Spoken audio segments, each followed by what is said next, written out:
Hello students, knowledge booster with অনুপের আরেকটি এপিসোডে তোমাদেরকে স্বাগত। আজকে তোমাদেরকে মূলত যে বিষয়টি আমি বলতে যাচ্ছি সেটি তোমাদের অনেকের প্রশ্ন এসছে আমার কাছে। ফিজিক্যাল সায়েন্স আর পড়ার সময় আমরা কি করব আর কি করব না।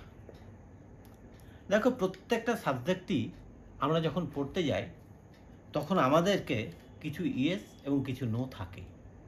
ফিজিক্যাল সায়েন্স সম্পর্কে আমি যখন বলছি, তাহলে এই সাবজেক্টটার ক্ষেত্রেও তোমরা কি করবে আর তোমরা কি করবে না সেই বিষয়টা একটু ভালো করে জেনে নাও। দেখো, যে কোনো সাবজেক্ট পড়তে গেলে প্রথমত যেটা করতে হয় সেটা হচ্ছে সেই সাবজেক্টটার সাথে একাত্ম হয়ে যেতে হবে। অর্থাৎ সাবজেক্টটা তোমার নিজস্ব সাবজেক্ট করে নিতে হবে। আত্মার বাইরে থেকে যদি পড়ো তাহলে হবে না। পড়তে হয়, পড়ে যাচ্ছি এই রকম কিন্তু করলে চলবে না। তাহলে কি করতে হবে? সাবজেক্টটাকে একদম নিজের মনের মধ্যে গেঁথে নিতে হবে। দ্বিতীয়ত যেটা করব সেটা হচ্ছে সাবজেক্টটাকে ভালোবাসতে হবে। কীরকম ভালোবাসতে হবে? যে সাবজেক্টটাকে যদি আমি ভালো না বাসি তাহলে পারে কিন্তু সেই সাবজেক্ট আমাকে ভালোবাসবে না। অর্থাৎ আমি যেটা বলছি, সাবজেক্টটাতে নাম্বারটা তোমাদের বেটার আসবে না।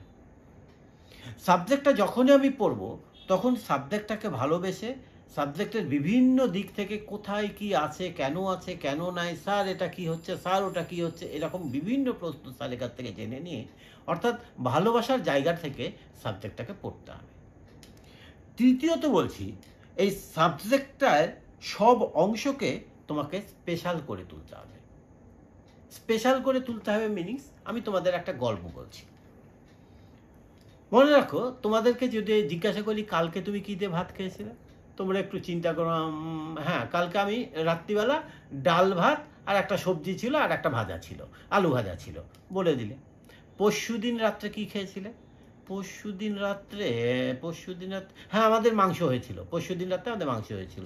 তার আগের দিন রাত্রে তোমার মেন্টালটা কিন্তু তখন দেখবা ধীরে ধীরে আর কাজ করছে না।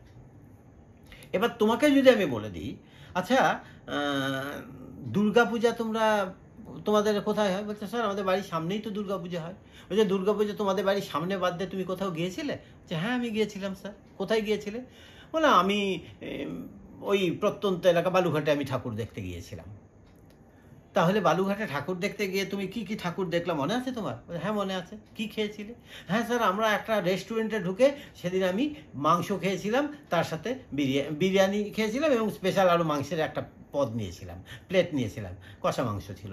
দিব্যি তুমি বলে দিতে পারলা আজ থেকে 8 মাস আগের ঘটনাটা, কিন্তু তুমি পরশু দিনের কাহিনী যেটা ছিল, অর্থাৎ আমি বলছি পরশু দিনের আগের রাত্রে তুমি কি খেয়েছিলে তুমি বেমালুম ভুলে গিয়েছো।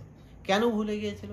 আর কেন 8 মাস আগেরটা তুমি রিকল করতে পারলে? তার পেছনের কারণটা হচ্ছে দুর্গাপূজাটা তোমার আত্মার মধ্যে ঢুকে গিয়েছিল, তুমি তোমার মনের মধ্যে নিয়েছিলে। এই জন্যে দুর্গাপূজার রাত্রে তুমি যা যা করেছিলে সব তোমার রিকল করতে তুমি পারছো। ঠিক তেমনিভাবে বলছি, এই সাবজেক্টগুলোকে তুমি যদি রিকল করতে পারো তাহলে সবগুলোকেই স্পেশাল করে নাও। প্রত্যেকটা জিনিসের সাথে আর একটা জিনিসকে জুড়ে দাও, যেটা তোমার মনে রাখতে সুবিধা হবে। আমি হয়তো তোমাদের কিছুটা বোঝাতে পারলাম।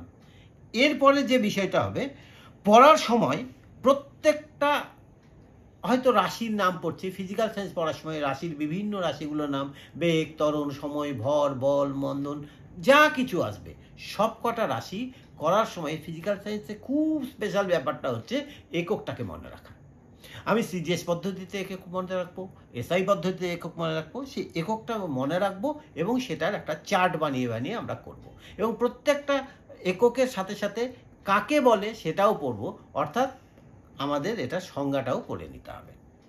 নেক্সট, সূত্র যখন করবে তখন নিজের ভাষায় লেখার চেষ্টা কোনো সময় করবে না। কোনো সূত্র, ধরো অ্যাভোগাড্রোর সূত্র লিখেছি, কিংবা নিউটনের গতিসূত্র লিখছি, হ্যাঁ, কিংবা আর্কিমিডিসের সূত্র লিখছি, কারো কোনো সূত্র যখন লিখব তখন তুমি তোমার নিজের ভাষাটা সেখানে প্রয়োগ করার চেষ্টা করবে না। কারণটা হচ্ছে ফিজিক্যাল সায়েন্স হচ্ছে এমন একটা সাবজেক্ট, একটা ওয়ার্ড চেঞ্জ যদি হয়ে যায় না তাহলে গোটা জিনিসটার মিনিংসটাই চেঞ্জ হয়ে যায়। এর আগেও আমি একটা এপিসোডে বলেছিলাম, হয়তো সেখানে বলা হচ্ছে যে ভার পরিবর্তন হবে, তুমি ভুল করে বলে দিলে ভর পরিবর্তন হবে। ভার আর ভর এই দুটোর মধ্যে কিন্তু বিস্তর ফারাক। সুতরাং চেষ্টা করব আমি নিজের ভাষাটা না বলে বইয়ের যে ভাষাটা আছে, যে বই থেকে আমি পড়ছি সেই বইয়ে যে ভাষাটা সুন্দর করে দেওয়া আছে সেই ভাষাটাতেই আমি বলার চেষ্টা করব। নেক্সট যেটা করব সেটা হচ্ছে বিষয়টা যখন পড়ব তখন ডিটেলসে অনুধাবন করব, করার পরে ডিটেলসে আমি পড়ে নেওয়ার চেষ্টা করব। অর্থাৎ আমি কেটে কেটে কেটে কেটে খালি সংজ্ঞা কটা পড়লাম, বাকি কটা পড়লাম না, এই রকম করব না। ডিটেলস চ্যাপ্টারটাকে পড়ে নিলাম, পড়ে নেওয়ার পর ওই 1 নম্বর প্রশ্নগুলো আগেই তৈরি করব না। কি করব? 1 নম্বর প্রশ্ন তৈরি করবে, না হলে উত্তর ভুল হওয়ার, মানে ডিটেলসটা না পড়ে তোমরা 1 নম্বর প্রশ্নগুলো যদি তৈরি না করো তাহলে কিন্তু উত্তরগুলো তোমাদের ভুল হওয়ার সম্ভাবনা অনেক বেড়ে যাবে। এবার যেটা বলছি সেটা হচ্ছে সূত্র করার পরপরই যখন কোনো একটা সূত্র পড়ছি, যখন কোনো যেমন ওহমের সূত্র হয়তো আমি পড়লাম, তাহলে সূত্রটা কি? VA - VB = IR। এটা যখন পড়লাম, এবার এই সূত্র রিলেটেড যে অঙ্কগুলো তোমাদের আসছে সেই অঙ্কগুলো আমরা একটু করার চেষ্টা করব। তাহলে কি হবে? সূত্রটা তুমি অন্তস্থ করে ফেলতে পারবে, দ্বিতীয়বার দেখবা সূত্রটা ভুলছো না। যদি ভুলেও যাও তুমি নিজেরটাকে তখন ঠিকভাবে রিকল করে লিখতে পারবে। তারপরে বলছি, চ্যাপ্টার হয়ে গেলেই তোমরা কোশ্চিন ব্যাংকটা সলভ করতে চলে যাবে না। অর্থাৎ কোশ্চিন ব্যাংক থেকে একটা সালের কোশ্চিন আছে সেগুলো করবে, তা করবে না। আগে ক্লাসিফায়ার কোশ্চিনগুলো করে নেবে। অর্থাৎ আমি যেটা বলছি, যে চ্যাপ্টারটা হলো ওই চ্যাপ্টারের শেষের দিকে যে অংশটা দেখবে, শেষের দিকে কিছু প্রশ্নোত্তর করতে দেওয়া থাকে, সেই প্রশ্নোত্তরগুলো আগে করবে, তারপরে তুমি কোশ্চিন ব্যাংক সলভ করতে যাবে। না হলে কি হবে? হ্যাপাজার্ট হয়ে যাবে, তুমি ঠিকমতো উত্তর করতে পারবে না, তখন তোমার মনে হবে ফিজিক্যাল সায়েন্স পাচ্ছি না, এটা ফেলে দিই। এটা করবে না। ক্লাসিফায়ারগুলো উত্তরগুলো আগে করে নেবে। এখন দেখো একটা জিনিস হয়ে গেছে কি, প্রত্যেকটা বই লেখার জন্য ছাত্রদের উপর যেন চাপটা বেশি না পড়ে, তাই পর্ষদ করে দিয়েছে কি, বইয়ের পাতাটাকে নির্দিষ্ট করে দিয়েছে। আর এই বইয়ের পাতা নির্দিষ্ট করার জন্য প্রত্যেকেই যারাই বই লিখছে তাদের প্রত্যেকটা টপিক যে সমানভাবে ভালোভাবে রিপ্লেস করতে পারছে সিলেবাস অনুযায়ী, তা কিন্তু হচ্ছে না। ফলত কি হচ্ছে, কারো ক্ষেত্রে এই চ্যাপ্টারটা ভালো, আবার কারো ক্ষেত্রে ওই চ্যাপ্টারটা ভালো। এই জন্য আমার বক্তব্য যে এই ডিটেলসটা সব বইকে পাবো না, তাই তোমরা চেষ্টা করব যে ফিজিক্যাল সায়েন্স পড়ার সময় কমপক্ষে একটা বই না পড়ে একাধিক রাইটারের বই, 2টা বা 3টা রাইটারের বই ফলো করার চেষ্টা করবে। আর চ্যাপ্টার করার সময় ইম্পর্টেন্ট প্রশ্ন এগুলোর দিকেই শুধুমাত্র তুমি নজর দেবে না। চ্যাপ্টারটাই ওই ইম্পর্টেন্ট বাদ দিয়ে আনইম্পর্টেন্ট যেগুলো আছে সেগুলোই তোমরা করলে না, তা নয়। আমি বলছি ইম্পর্টেন্টের সাথে সাথে যেটা তোমার মনে হচ্ছে লেস ইম্পর্টেন্ট সেগুলোও করো, কারণ লেস ইম্পর্টেন্টটাই হয়তো দেখা গেল মোর ইম্পর্টেন্ট হয়ে দাঁড়িয়ে থাকলো তোমার পরীক্ষাতে।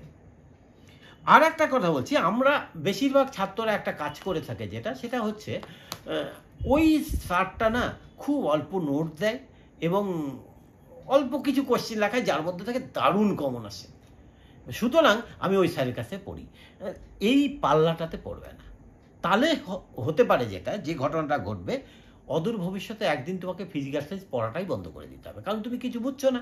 ওই কটা নোটের উপর হয়তো ক্লাস 8-এ তুমি পার হয়ে গেছো, 9-এ গিয়ে তুমি ফেল করে গেলে, কারণটাকে ওই নোটটা পড়েনি। তখন স্যার বললো, হ্যাঁ রে আমি তো বলেছিলাম, এবার না কোশ্চিনটা বিট্রে করে গেছে। স্যারের কিচ্ছু হলো না, কিন্তু তোমার জীবনের দফারফা হয়ে গেল। সুতরাং সেই পাল্লায় না পড়ে ডিটেলসে যাও, যতটা ডিটেলস পড়ো, ফিজিক্যাল সায়েন্সটা একটু ডিটেলস পড়ো। এইটা বাংলা বা ইতিহাসের ক্ষেত্রে অনেকটা প্রযোজ্য হয়, কিন্তু ফিজিক্যাল সায়েন্সের ক্ষেত্রে রিকোয়েস্ট এইটা করবে না।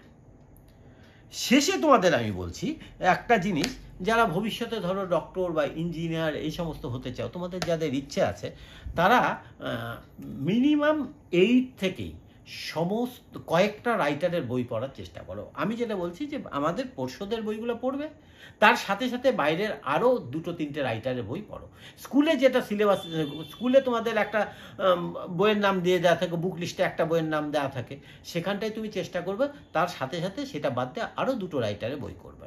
এবং যারা ডাক্তার ইঞ্জিনিয়ার হতে চাও, ক্লাস 8-এর থেকেই সেটা কমপক্ষে করতে হবে। NCERT ফিজিক্স, কেমিস্ট্রি এই বইগুলোকে তোমাদের সংগ্রহ করতে হবে এবং সেগুলো পড়ার চেষ্টাটা করতেই হবে। কারণটা হচ্ছে, তোমাদের দেখবে যখন ওই নিট বা যেই এই টাইপের যে পরীক্ষাগুলো আছে, এই পরীক্ষাগুলোতে যেগুলো ব্যবহার করা থাকে সেগুলো অনেক সময় তোমরা বাংলা মাধ্যমে যারা পড়ছো তাদের বাংলাতে যেটা দেওয়া থাকে, তার সাথে সাথে ইংরেজিরও কিছু টার্মস ঢুকিয়ে দেয়। সেই টার্মসগুলো জানতে হলে তোমাদেরকে ওই এনসিইআরটির ওই বইগুলো পড়তেই হবে। ওইটা না পড়লে কিন্তু তোমার এই মানে স্বপ্নটা কিন্তু বাস্তবে পরিণত হবে না। আমার মনে হয় আমি যেগুলো বললাম এগুলোকে যদি তোমরা মাথায় রাখতে পারো তাহলে পারে আগামী দিনে ফিজিক্যাল সায়েন্সটা তোমাদের কোনো অসুবিধাই সৃষ্টি করবে না এবং ইজিলি তোমরা 95+ পেয়ে যাবে, ইজিলি। এটা আমার স্থির বিশ্বাস। ধন্যবাদ। আজকে আর বেশি কিছু বলছি না, তবে আমি বলছি যে এই আমার চ্যানেলটা তোমরা সাবস্ক্রাইব করো এবং আগামী এপিসোডে আমরা যেটা করব তোমাদের পুরো মাধ্যমিক পরীক্ষার একটা রোড ম্যাপ আমি দিয়ে দেবো। আশা করি সেটাও তোমাদের যথেষ্ট সহযোগিতা করব। ধন্যবাদ।